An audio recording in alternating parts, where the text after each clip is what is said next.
back in, I think, 1995, 96, the Canadian Forces developed a series of special clinics across Canada to care for the soldiers and airmen, Navy personnel, who have been psychologically injured, the Operational Trauma Stress Support Units.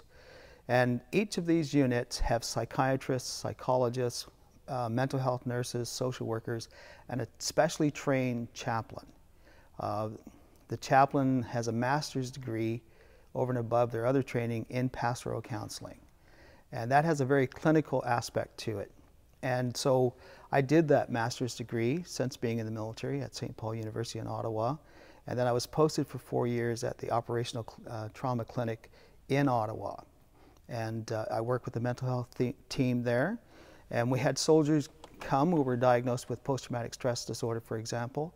And my particular role was the spirituality piece. Because what we found was that soldiers, their worldview is impacted by trauma. So for example, because of what you see on the battlefield, questions are raised about where is God, for example.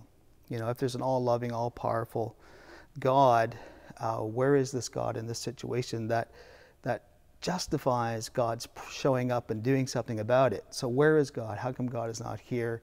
And Rwanda, you know, was a big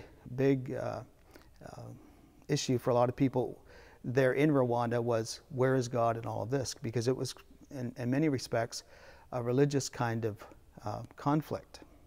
So the God question, if you will, gets raised. Where is God in all of this? So people can lose trust in other people. They can lose trust in a nation. They can lose trust in themselves. And they can lose trust in God. And they become quite ungrounded, if you will, about, you know, what all this is about. So in therapy, they work on all of that.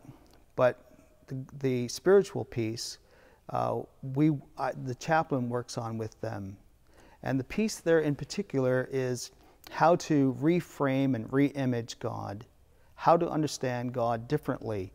Because if you think about God as, you know, fixing everything, sorting everything out, keeping you safe, you know, all of that, if that becomes, you know, if that's your view of God and you have an experience where that God is nowhere to be found, well, and if you're not going to conclude there is no God, but if there is a God, then what kind of a God is it? You have to go rather deep to find a God that's profound enough to still be relevant in that kind of a life situation. And so, you know, the God of Job, if you will, the God of Christ suffering on the cross and crying out, my God, where art thou? That becomes existential questions for soldiers who are faith people prior to being injured.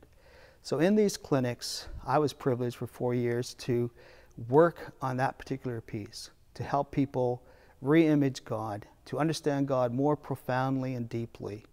And not God as a Mr. Fix-It, but a God who is part of the suffering, and yet who's not, you know, limited by the suffering. God can embrace and be part of the suffering and yet transcend all of that too, and help us to transform it into something hopeful.